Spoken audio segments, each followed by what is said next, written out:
The element of earth is represented in the zodiac by the signs Taurus, Virgo and Capricorn. But what are the Greek origin myths that lie behind these signs? Let's find out in this week's episode of Fabulous Folklore. Hello there and welcome to Fabulous Folklore, the podcast for all things folklore, occult and just a bit weird. I'm your host Icy Sedgwick, blogger, fantasy author and your guide into these rather mysterious realms. I've got some rare things to show you, so come on in, take a look around, but be careful not to touch anything. These things sometimes bite. Well, hello there and welcome back to Fabulous Folklore with me, your host Icy Sedgwick. I do hope that you're well and that your January is treating you as well as it can do. I think we'd all probably agree that 2021 doesn't necessarily look like it was the huge restart that some people on social media seem to think that it would be. But let's be honest, we don't subscribe to arbitrary measures of time here on Fabulous Folklore. And sometimes it can feel a little bit frivolous to be discussing folklore and myth and superstition and all that kind of thing when there are fairly major world events going on. And it does sometimes bother me slightly that this does come across as frivolous or flippant or whimsical or anything of that nature.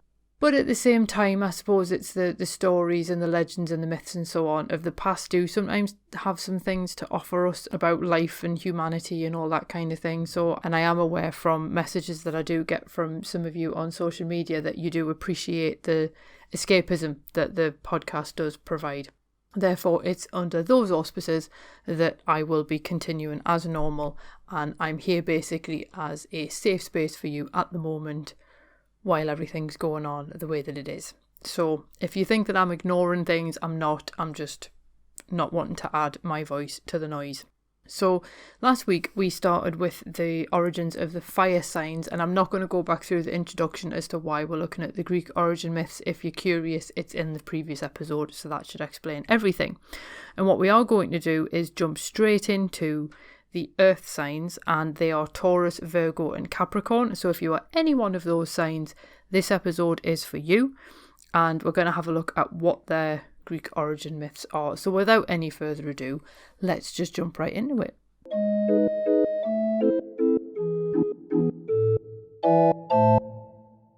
So as I said, we are going to start with the earth signs, and we're going to just start off with the first earth sign, which is Taurus, and that's the one that appears straight after Aries.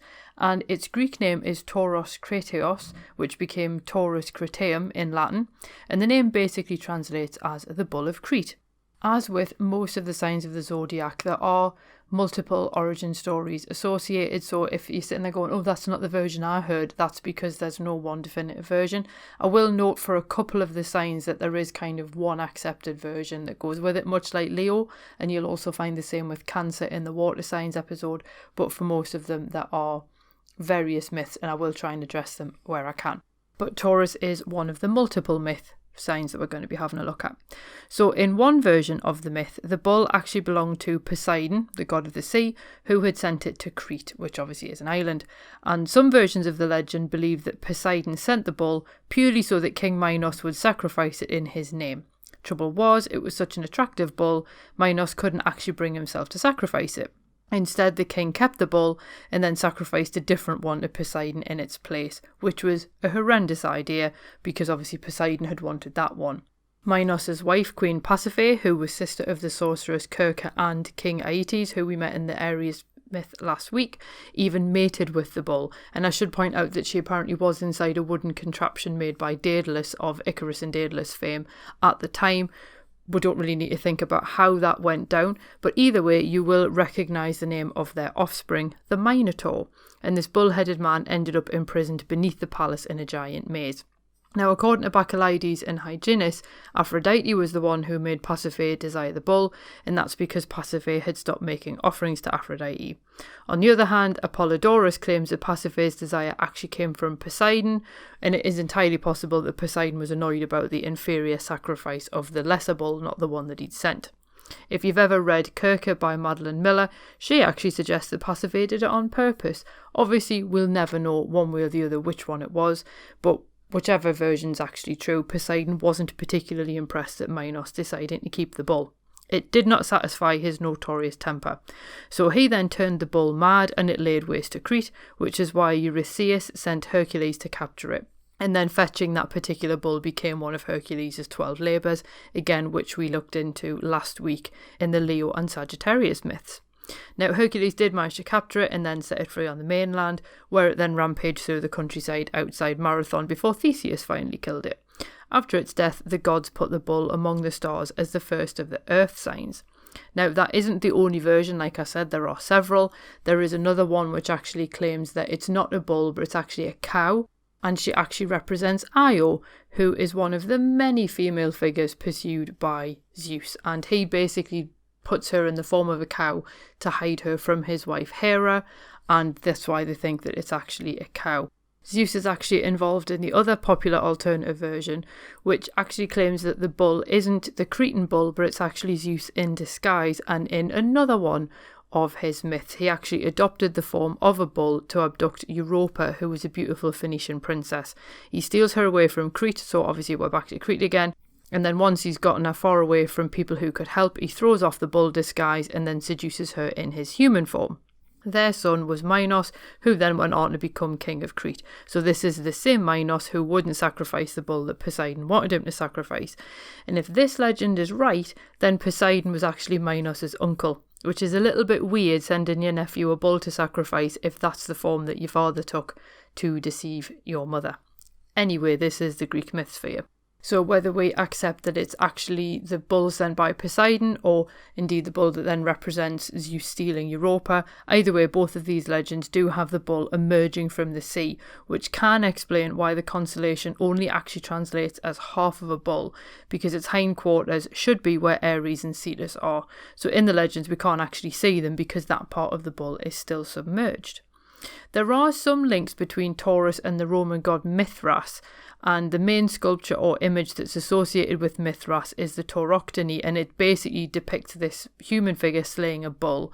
Problem is, there's not many records, if any, about Mithras and how these different images play into his myths, so the symbolism is fairly unclear, but there is some debate as to whether the bull in the Tauroctony actually represents Taurus as well. There is also a scorpion involved, so some people have spotted signs of the Zodiac in the Mithras myth, but we don't obviously know how they all fit together. So that is the confusion that lies around Taurus. Is he a bull or a cow? And if he is a bull, was he the bull sent by Poseidon, or does he represent Zeus himself? Again, we don't know. There's umpteen versions. Pick your favourite, I guess. But we're going to go from Taurus onto Virgo, and again there is some mistaken identity around her, but I think with this one we can probably be a little bit more clear which version she is.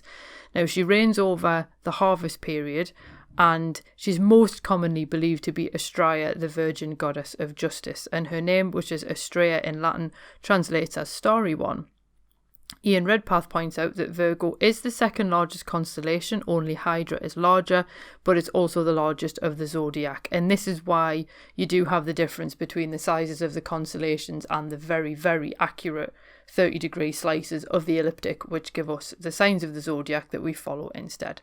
But that's a side issue. Who was Astraea, you might be wondering? In some legends, her parents were Astraeus, father of the stars, and Eos, goddess of the dawn, so that would certainly make sense. And in others, her parents were Zeus and Themis, and she's actually Dica, goddess of justice. Either way, regardless of who her parentage is, she does tend to fulfill the same role in the myths though, so that's probably more important than her parentage. But according to Aratus, Eratosthenes, and Ovid, Astraea lived on Earth among humanity during the era of the Titans, which is sometimes known as the Golden Age. Humans didn't know war or famine apparently, and Astraea essentially handed out justice and wisdom to anyone who would listen. Zeus and the Olympians overthrew the Titans, and then the Silver Age began, and humans started to become a lot more argumentative and generally problematic. Astraea found herself admonishing them rather than advising them, and she apparently really missed the Golden Age and moved away to the mountains, essentially to get away from humanity. When the Bronze Age came along, humanity had further descended into violence and war, so she gave up altogether and abandoned her place on Earth. And at that point she then came to sit in the Zodiac, watching over the humans that she no longer advises. Now, there are other contenders for who Virgo might be, And some people think that she's Demeter, the goddess of the harvest, and there's not really any reason why this would be the case other than the fact that Virgo is holding an ear of corn. And Eratosthenes and Hyginus actually offered 7 possibilities for her identity, including Tyche, who is known as Fortuna to the Romans, who we met months ago now on the podcast. But I don't really think that it fits to say that she's Tyche, because she's nearly always portrayed holding the horn of plenty, not an ear of corn, so I think that one's a little bit of a misnomer. Other writers have offered Athena and Hecate as possible options, but it does really start to feel at that point like they're just choosing female figures and saying, oh, that could be Virgo. It really does make a lot more sense for Virgo to be the virgin goddess of justice, Astraea, because the scales of Libra are right next to her. So I think in that regard, we can more or less consider that's the more likely option because the scales are there. And obviously we will have a look at Libra and what Libra represents next week when we do the air signs. Now we are going to finish off with Capricorn, who is perhaps the most confusing one of the earth signs, because Capricorn doesn't refer to the name of what it represents, and like the other earth signs, there are a few interpretations as to why there is a half fish, half goat creature in the zodiac. Now the constellation first appeared with the Babylonians and Sumerians, and then the Greeks inherited it and decided that they needed to find an origin story to go with it. And this is where it gets really awkward, and I've read so many different versions, it all gets very contradictory and a little bit confusing, so I'll let you make up your own mind. But in one version you have a creature called Agipan, or Agipan in Latin, and he's a goat-legged pain. And the pains live in the mountains and highlands, they look after sheep and goats, and they're essentially nature spirits with the nose, ears, horns, tail and beard of a goat. So they're not quite like satyrs, who are like half man, half goat. Like, they do have a lot more goat-like features, and the Romans went on to call them Faunus or Fauni. And I always end up thinking of Mr. Tumnus from Narnia, but never mind. The legends do vary as to the pain's parentage, although Zeus, Pan and Hermes are all put forward as their father. You're probably guessing by this point that if you're not sure who someone's father is in Greek mythology, Zeus is probably a pretty good guess. But occasionally people do conflate Agipan and Pan, considering them to be the same figure. And that seems to be the common thread that I'm finding, that actually Agipan was just a form that Pan took if and when he chose to. So we'll get on to the actual part of why Capricorn, though. If you've got these goat-like creatures, why Capricorn? Well, in one version of the myth, the Olympians were having this massive battle with the Titan monster Typhon, he pops up in some of the other myths in the next 2 weeks as well. And Pan had suggested that the Olympians take the form of animals to hide from Typhon. And he decided to dive into the Nile and took the form of a goat with the tail of a fish. So because Zeus didn't follow suit, he stayed behind to fight Typhon. And this is a bit icky, but the Titan actually pulled the sinews out of Zeus's feet and hands, so Zeus pretty much couldn't do anything to fight back. This didn't sit well with Pan and Hermes, so they then stole the sinews back from Typhon, and as a thank you, Zeus put Pan in the zodiac as Capricorn. So that's one version. In another version, the fact that Pan had dived into the Nile and taken this half goat, half fish form apparently really impresses Zeus as a ruse, and then he put the image of that actual half fish, half goat figure in the zodiac, which explains Capricorn's hybrid form. But there is one final element which I would quite like to have a look at, and Theone Kondos actually calls Capricorn Aegiceras, and in this version, which quotes Epimenides, Aegiceras was actually raised alongside Zeus. And his first claim to fame was his decision to fight alongside Zeus in the battle with the Titans. His second claim to fame was that he invented a trumpet called the panicus, and when he blew it, the sound caused the Titans to scatter, which helped give the advantage to the Olympians. You also sometimes see Pan with the panicus, and that's where panic is supposed to come from as a word, and it's largely a seashell-like thing. It always makes me think of like a conch shell, because you've got to be able to blow it to make a noise. But basically, as a thank you for both fighting alongside Zeus and discovering this trumpet, which obviously gave them the advantage, Zeus then put Aegiceras in the zodiac as Capricorn, and Eratosthenes claimed that because he'd found the seashell horn in the sea, that explained why this goat creature had a half-fish body. So, and this is why it's confusing, because ultimately everybody agrees that there was a battle with Typhon that the figure who represents Capricorn was involved with, but nobody's quite sure who that figure actually was. So it could be Agipan the Pain, it could be Pan in disguise, or it could be the childhood playmate of Zeus. There's not really any official version that we can necessarily go, aha, it's that one. So it does get a little bit confusing. And because nobody can agree if Agipan is his own creature or just a different form of Pan, this is where a lot of the problems are occurring. And Kondos actually explains that Eratosthenes was essentially trying to find a way to marry up the traditional image of Agipan with the Babylonian hybrid goatfish figure. So all that we can really glean from it is that this figure comes from a form that was taken during the battle with Typhon. But either way, it's still quite a cool story if you are Capricorn, that this figure represents someone who A, stole sinews back from a monster, B, invented a trumpet which could scatter enemies at the sound of it, and C, was just really quite loyal. So I think all of those things are still quite positive either way. So which of these earth signs are you? People do tend to associate the earth signs of the zodiac with a certain earthiness, as you would imagine, and they've got quite solid temperament and a no-nonsense attitude to problem solving. I mean, one of my favourite people is a Taurus, and oh my god, you couldn't get a more down-to-earth, grounded, practical person. But none of these attributes actually come from the signs themselves, but rather the associations of the element of earth. And like the fire signs, the earth signs also mark a range of types of myth. So Taurus should be sacrificed, but instead fathers the Minotaur and then rampages across Greece, or alternatively enables Zeus to essentially rape someone. Virgo is a goddess of justice who turns her back on the wars and nastiness of humanity, and can we blame her? And Capricorn is a loyal companion who defeats a monster and demonstrates agile thinking in the process. So I think we can basically see a lot of strong, logical, fair and quite forceful temperaments on display among the earth signs. So I would like to point out that we are doing the air signs next week, so that's Gemini, Libra and Aquarius. So if you're any of those, obviously feel free to come back next week and find out more about them. I am going to basically sign off here though, because there's not really much else to add. But as I say, I do want you to try and sort of treat this fabulous folklore space as a form of community and a place to share stories and so on. So I hope that this is a space where you feel that you can do that. Without any further ado, really though, because obviously we'll come to the end of the earth signs and I don't want to take up too much of your time. So we will do the air signs next week, and then obviously we'll finish off with the water signs. I haven't fully decided which constellations we're going to do for the final week of January, but I've got a few ideas. So if you've got any requests, please do let me know using any of the links below, because it'll all get back to us eventually. So without any further ado, I hope that you have a good week ahead. I hope that you manage, if you're in the UK, I hope that you're managing all right with lockdown and it's not being too much of a problem for you.